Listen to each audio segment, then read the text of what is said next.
Welcome to Em.Powercoaching.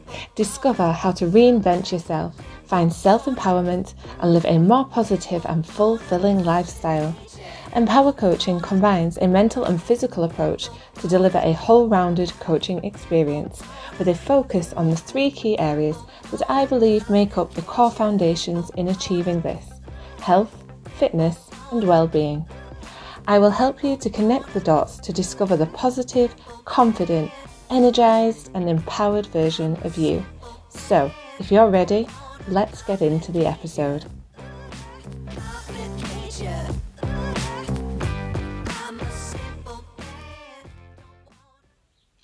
Hi guys, I just first of all want to say thank you so much for tuning into the Empower Coaching podcast. It's great that you've even hit the button to listen, so thank you.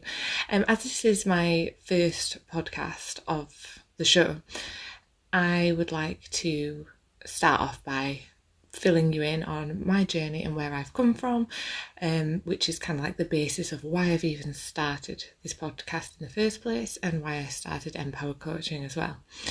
So about 10 years ago, that's kind of rough now, I was going through like a really difficult time in my life.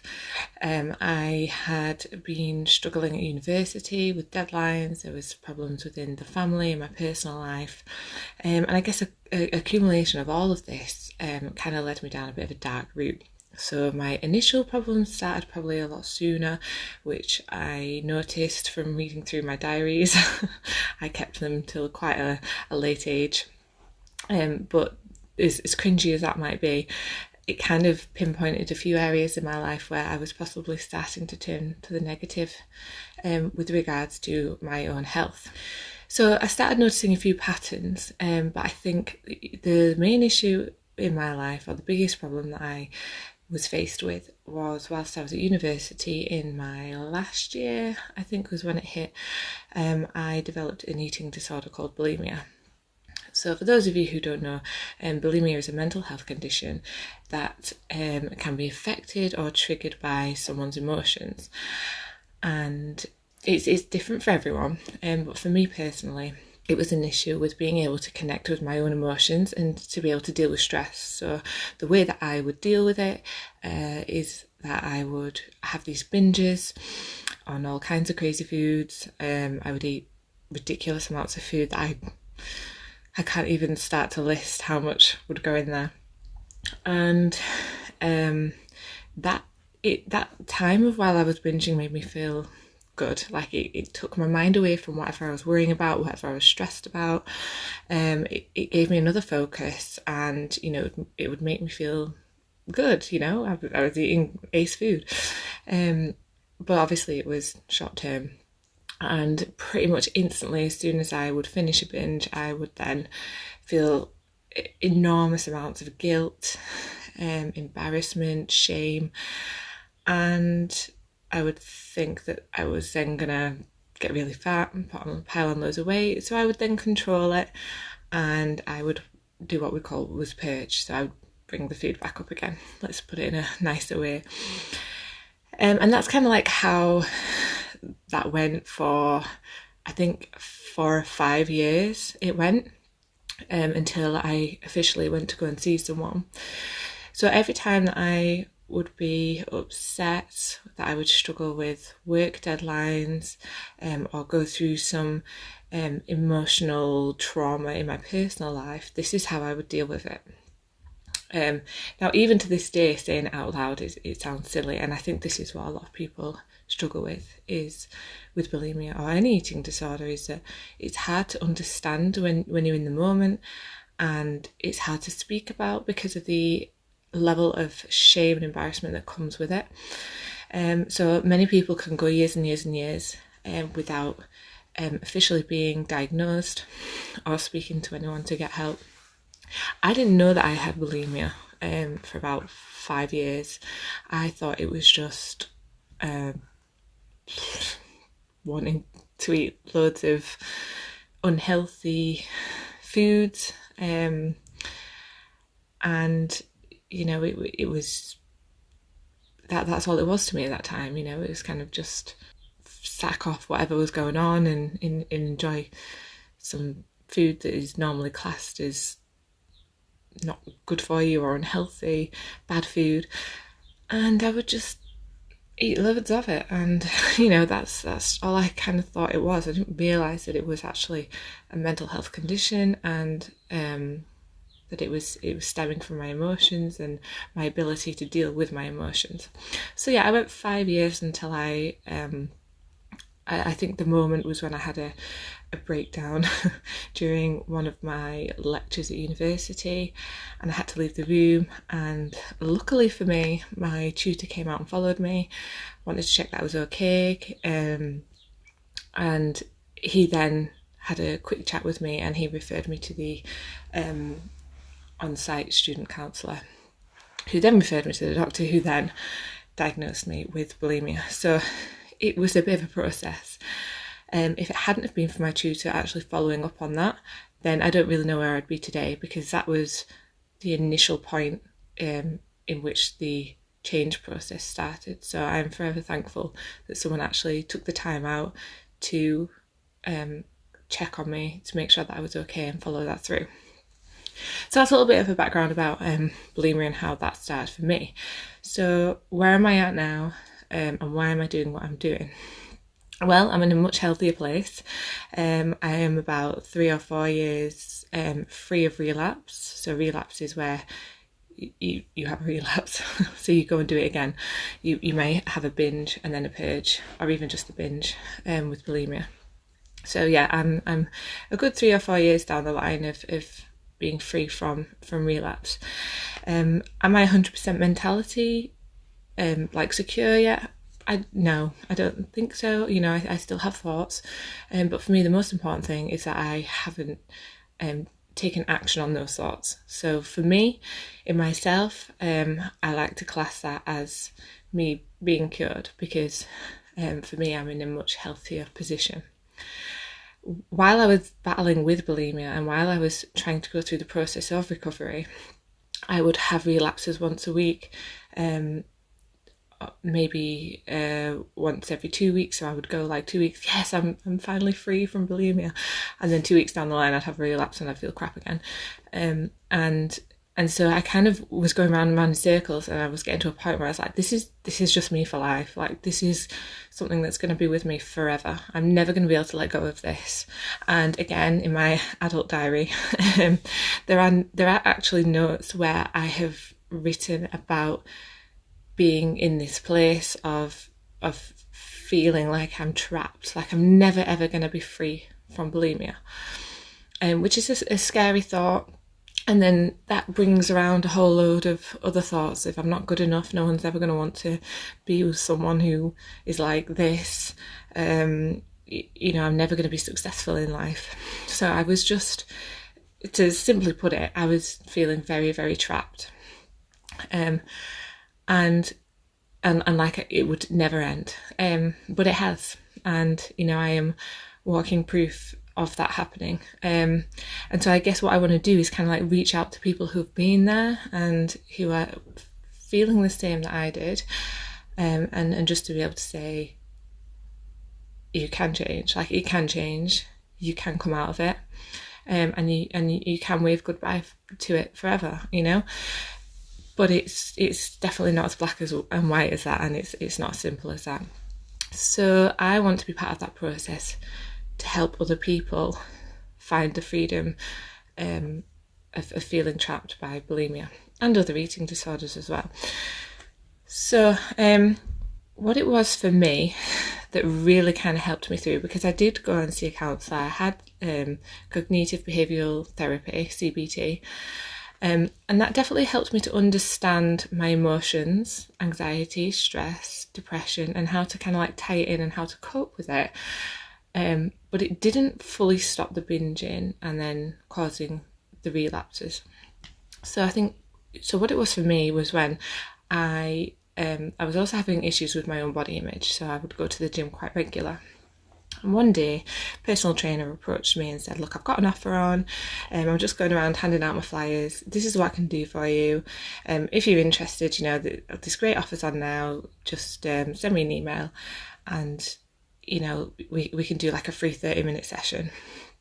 And normally I wouldn't have even really thought about getting a personal trainer or looking that deeply into my fitness, because at that time I was cardio queen. I was on the treadmill like hours on end. Anything that was cardiovascular that would make me sweat, that was all I was bothered about doing, because I was thinking about burning calories, and that would be how I lost weight and lost fat. So anyway, I eventually took him up on his offer. I sent him an email. I said, look, I'd really like to have a go at the 30-minute free session, see what it's all about.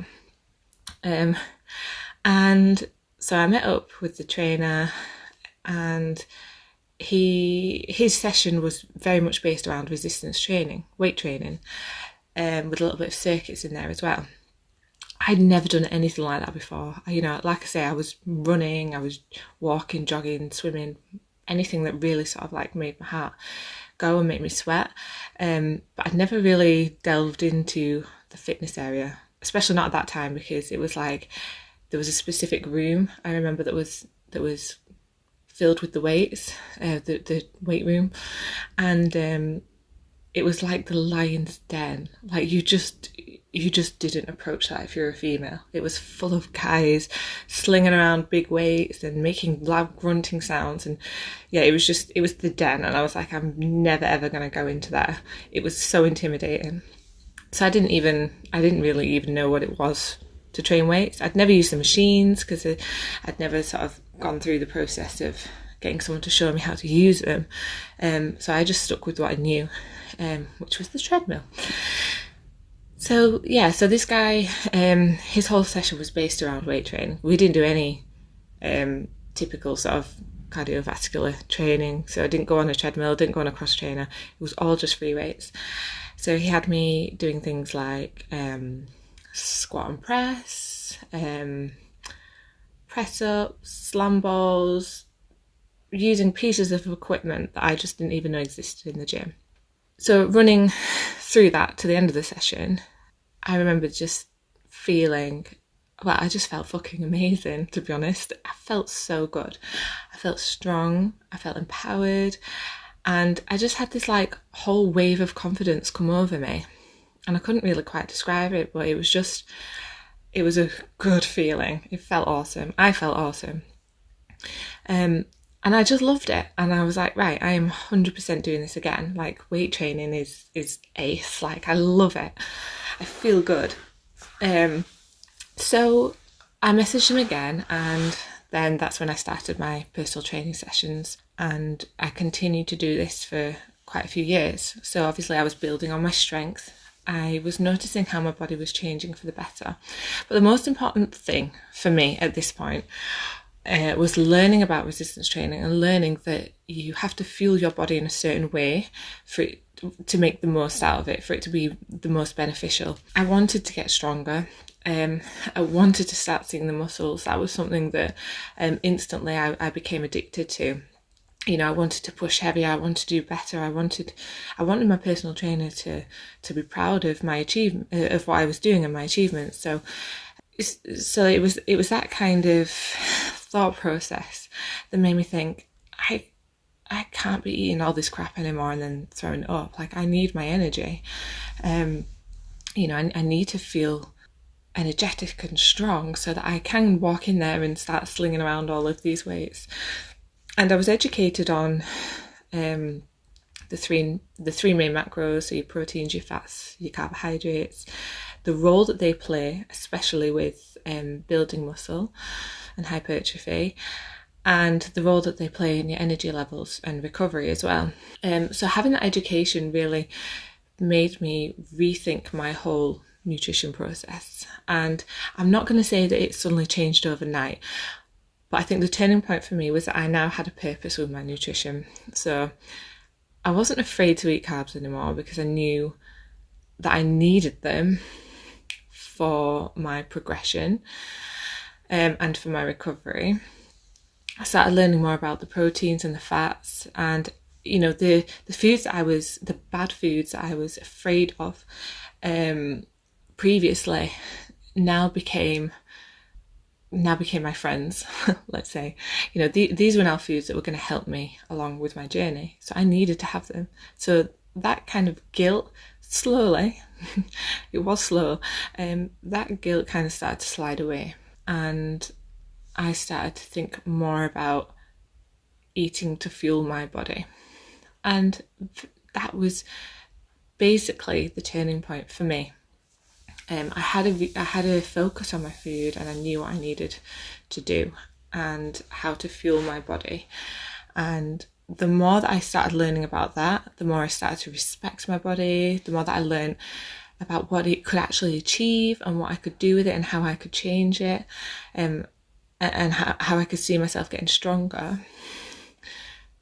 That became my focus. So it was no longer about trying to be the skinniest person in the room, and it became more about, I need to respect my body inside and out. I think resistance training also helped me with my emotions and how to control my emotions as well. So there was a time around then when I was very angry all the time. I had a lot of anger inside of me. I would constantly argue with my boss at the time. I walked out of work quite a few times. I would walk back in about an hour later and apologise. So I struggled quite a lot with anger, which I think was essentially a build-up of sad thoughts that I never let anyone see. So the depression kind of like built up and it exploded after a while. Now, at that time, I would have dealt with that by binging and eating food to make me feel better. But having the fitness and doing the strength training released a lot of emotion for me. The power that you need to be able to push or pull a heavy weight, it takes a lot out of you. And it's almost like, imagine if you're really, really stressed and you drive somewhere really quiet, you go to the top of the mountain and you scream your head off and you just let all of it out. Well, lifting the weights was like my body's version of just shouting and screaming and let it all out, which is probably why you hear a lot of people grunting so much in the gym. I've never really thought about that, but that's probably could well be part of the reason, along with the fact that, it kind of takes your breath away when you're pushing heavy weights like that. So the fitness side of things also became my emotional control as well. I was able to manage my stress and my anger. So I now had these two things tied in. I had a focus on my nutrition and I had a way to control my emotions. So those two combined with commitment and motivation as well, and sticking to it, eventually became the reason why I was able to move away from my eating disorder. And again, it did not happen overnight. It took a long time, but that is what it all kind of boiled down to. So therapy can come in various ways for people. It can work for people in very different ways, but for me, it was definitely through the fitness and health and my general overall well-being that comes along with that. And this is kind of why I started Em.Powercoaching, because I went from feeling so crap about myself, feeling very negative thoughts, thoughts of self-doubt, unworthiness. And I was able to change that by developing a mindset where I put my health first and I started to respect my body and I shifted my focus onto my health and fitness. That was my therapy. So I always say this, like, fitness is my therapy and still is to this day. So if I'm not having a really bad day, I won't just sit and eat a load of crap food anymore. I know that if I grab my gym bag and I go to the gym, I'm going to leave there 30 minutes, 60 minutes later feeling like a whole new person than the one that walked through that door to begin with. So fitness is my therapy, and it definitely helped me more because I struggled so much with talking to people and with being open with people, like my counsellor, friends and family, who some of them to this day still don't even know that I actually had an eating disorder back then. Because I struggled so much to talk to people, this was like another way of dealing with it that worked for me. So Em.Powercoaching was the right route to go down. I've always enjoyed helping other people. I've always had an interest in fitness to some degree anyway.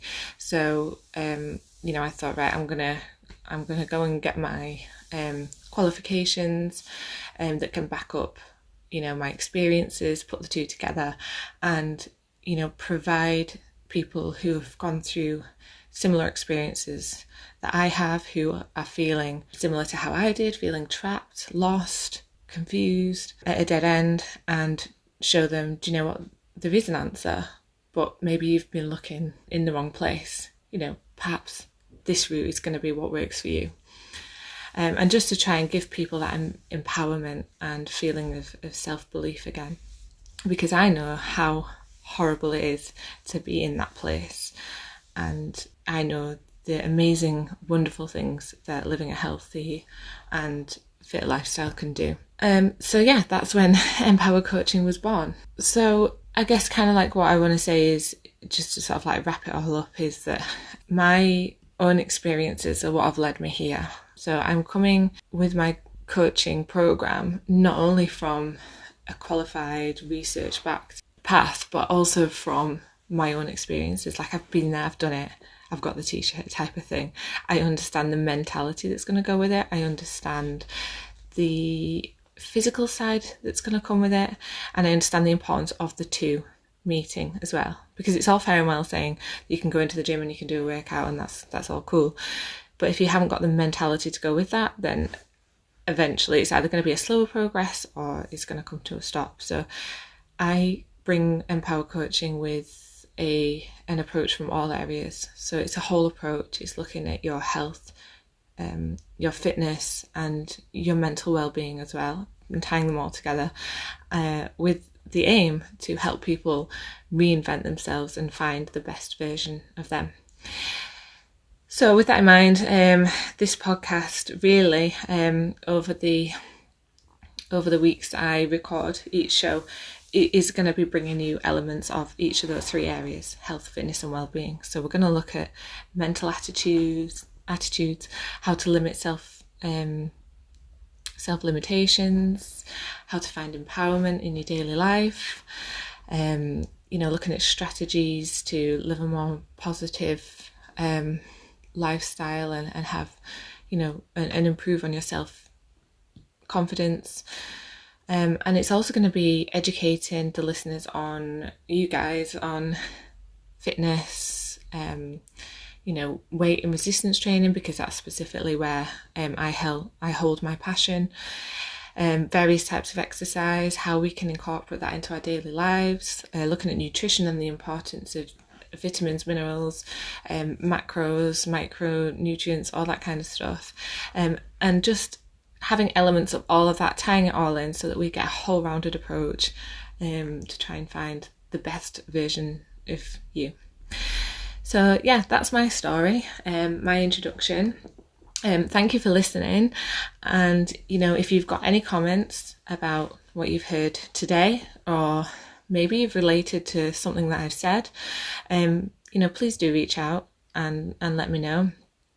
I'm here for anyone to contact, to chat about. I'd love to hear from you guys. I'd love to hear what you think of the podcast as well. And if there's anything that you would really like me to speak about in specific as well.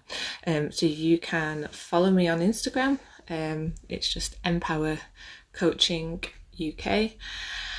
And you can also send me an email to empowercoachingteam@gmail.com. And I would absolutely love to hear from you guys. So definitely reach out to me. Let me know what you think of my shows. If there's anything that you want me to discuss, or if you just want to have a chat, then please feel free to do that. Thank you for listening, guys. Until next time.